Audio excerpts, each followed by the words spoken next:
Well, hello, good morning. This is Antrea Ferguson and Shankar and with the Shank Show today on Veterans Day. And we thought what we're going to do is tell you how a veteran has impacted our lives. Of course, Antrea and I, we have met a few years ago, but we've had a life before that, right? Did you? I like to think so. Okay. I thought your life started when you met me. Okay, so Andrea, who's gonna go first? I'll go first. All right. Yeah, so wow, there's this cat staring us down in the middle of the road. That's interesting. Yep. Well, it's not really like a story or anything. I just have memories of spending time with my uncle who was I believe a part of the Desert Storm. Um Okay. he lives in Phoenix, Arizona, and he was very instrumental in my life because um, so he's part of the Air Force and now he's in the Air Force Reserves, I believe. And every year, every time there was some kind of military family event, he always extended the invitation out from his immediate family to our family. So to my mom, to my brother, my sister. And I remember going with him and their family since I was young to the base, to the Air Force Base, and going to all of the anything that you could think of that was like come invite your family, including like doing, I don't know, some kind of military shopping. I remember always set up Hmm. every single Did they school have year. like discounts there? Heavily discounted for Hmm. military. Yes, we'd always go together to these things.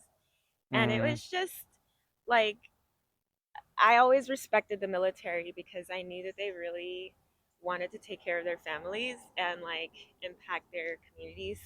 So just being included in all of those like family activities or barbecues and this and that was like really impactful to me. And it's just a small thing. And like I said, it's really just kind of a collection of memories. But I just remember always being taken care of and always respecting the fact that he served, and I never heard a bad word from him about the military either. And I know that there's a lot of trials and hardships, and of course, everybody remembers boot camp and trainings and things like this. But I only ever knew him to serve. So that is a shout out to you, Uncle Andre Gandy, for doing your part to protect our country. Love you very much. Happy Veterans Day. Awesome. Well, yeah, I really love these bases because when you have the chance to go on a base, it's literally a city on its own. It's Yeah. an ecosystem on its own, and I've had the chance to go on the base here in San Antonio. It is a huge, it's like a city within a city, and it was great being there. A lot of Air Force cadets come to San Antonio for boot camp, if not all of them throughout the nation, I'm not sure. Military city San Antonio, definitely this city would not be what it is without the veterans. It's just something that is part of the DNA of San Antonio, and I'm very proud to live here, and I'm very grateful that military spirit is all around this place. What I recollect when I think about veterans and how they have impacted my life is the story of Captain Gerald L. Munn, who met me when I was probably 14 or 15-year old, and I went to an air show in Berlin in Germany, and I saw this beautiful plane, a C-54, which is a plane that the US Army or the US Air Force used during World War II to provide groceries and other necessities to Berlin while it was cut off from the world. So it was called the Berlin Airlift. And these planes were also called the Candy Bombers, if I'm not mistaken. So I went to that air show, saw this beautiful plane, and underneath the wing sat Captain Gerald L. Munn. And I spoke to him, I walked up to him and I said, "Hello, I'm Shankar, I'm from Luxembourg, and I have the American dream. I want to become a pilot and I want to live in the United States." And I don't know how many young boys must have said something similar to him, and why he really kind of took me very seriously and really took it to another level to help me. I don't know. I think it was fate.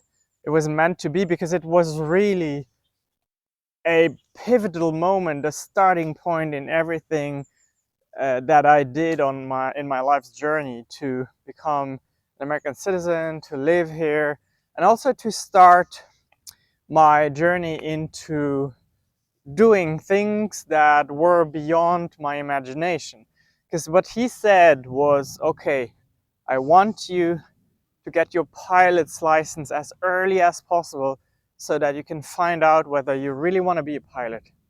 Then I want you to visit me in the United States, if your mother permits, so you can experience this beautiful country. And it happened exactly like he said. I was able to convince my mother for me to get my pilot's license. I was 16 when I got it.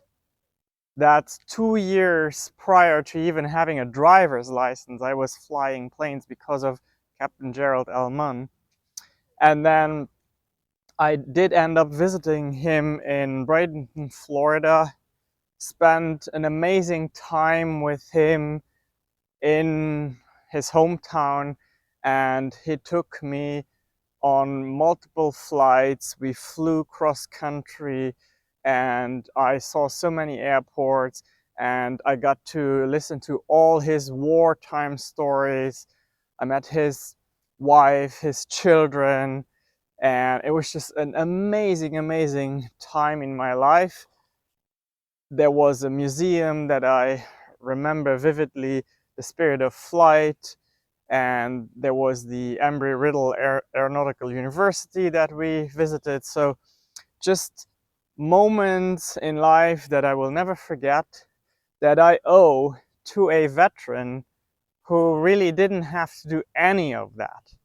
He just chose to be present in his retirement in Germany, the country that he back at that time fought against, mind you.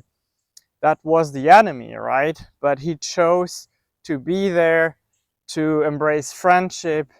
And I always noticed that he loved Germans. He saw me as a German, even though I'm not a German. I'm a Luxembourger, which is next to Germany, and we were actually invaded by Germany during the war, so it's kind of a different thing. But he saw me as a German, and he loved Germans, to the point where after we met at that air show, we had exchanged um, our addresses. Back then, well, email existed, but he was not someone who would email. So we wrote letters to each other, many, many letters. And I noticed he had so much joy in writing these letters. And when I received them, there were always several pages worth of letters. And most of the content was really wartime recollections, where he would tell me, I remember that time when we flew there and we had that mission, because he knew that I loved a good flight story, right? So yeah, it's just always amazing to me when I see that veterans have gone through very dark periods of time. They see a lot of sorrow. They see the worst side of humanity. But a lot of them, and then they have PTSD, you know, they Yeah. deal with the consequences for the rest of their lives. But a lot of them manage to turn around and do something good with that knowledge. Whether they start businesses or they start really being heavily invested in the community, like the veteran we heard on Harlan Pickett's show yesterday, a former Marine, right, who Mark Geist, was I believe. right. So It was in Benghazi. in Benghazi, and he saw horrible things there, but now he is heading a foundation that helps shadow warriors, which are contractors that still are behind enemy lines, and because they are not official soldiers, I guess they don't get the same recognition as a traditional veteran. So anyway, but they have a lot of the same issues. oh yeah, Don't get to see their families. they have the same issues and maybe even worse. So yeah, this is just my story about Captain Munn, and I know he's not with us anymore, but my thoughts are with him today, with his wife and his family, who really welcomed me with open arms. You know, this little stranger from abroad that Captain Munn decided to invite into their home. Uh, and yeah, no, it was great. And also, final thought is that really veterans have formed my perception of the United States that was built during my teenage years, because I lived close to a city called Ettelbruck, which was a very key city in General Patton's operations. And each year, I think they stopped doing it in 1996, but up to 1996, each year they had something called Remembrance Day, and it was just for a little boy who adored everything military and America. It was just crazy because this rather small city, would burst out of its seams because veterans from all over the world came with their uniforms, with their families, with the military vehicles and all the paraphernalia, and it was just amazing. Remembrance Day was an event that I looked forward to more than I looked forward to Christmas or anything like that, right? Did you also have like the poppy seeds or the symbols or anything that you like during Remembrance Day? Yeah, Anything they would symbolic? they would hand out the medals and the pins and the badges, and we would collect them and cherish them like Cool. little tokens of gold, you know. Yeah. So I have a lot of gratitude for veterans in general. They really, I would say, helped Shape make you. it helped shape me and help make my life turn my life into what it is right now, which is something that I really, really adore. I live my American dream because of veterans, and I want to thank you so much. Well, I think you said a lot, and I can only just agree about having gratitude. Like I said, I think of, my family. I don't have a grandfather or great grandfather that I know that didn't serve in the war. Even my great grandfather that came over from Kingston served in the war. So it's interesting, how we're all a part of this like national family, just having people who give up their freedoms so that we could have our freedom. And it's always the case that you hear people like Mark Geist who get on the air and just say you're worth it, even though we're so not worth it. Sometimes we're just, as a nation, very lazy or ungrateful or entitled or forgetting. But the truth is that we're able to do everything that we do in safety and security because we're protected by Yeah. those that wear the badges and the gold, the anchors, the eagle, the whatever, the stripes, the pins, and go through all these trainings that are so rough.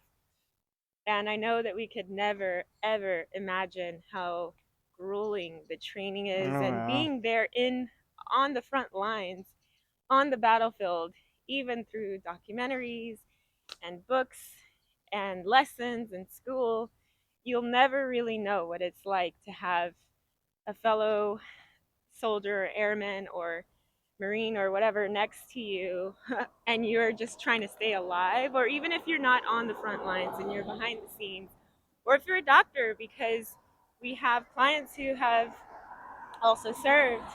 Shout out to Yeah, Dr. Roger Mochi Gemba and to David Duro, who is the doctor and program liaison of yeah, Direct Med Clinic, and Pete Costco. yeah, Yeah. of SureMed EMS. And Hmm. there's a lot of folks that are in our circle that have really given up a little bit of their lives or Hmm. risked it so that we could have guaranteed freedom. And I am very grateful, eternally grateful. We're grateful, and we won't forget those that never came back Yeah. or that came back with injuries Oh yeah. so severe I was that gonna say a lot of veterans again suffer from PTSD. Some have succumbed to a form of addiction to overcome the bad memories. Some are homeless. A lot of them have lots of medical issues. So if you really want to make a difference today, maybe donate to a charity today that helps veterans. We should do that. yeah, let's do Yeah, it. make a donation to Mark Geis's foundation. Absolutely. All right, we'll do that. Well, thanks for listening, and let us know in the comments how you're showing your appreciation and gratitude for all of those that served. We'll see you later. Bye bye. Bye.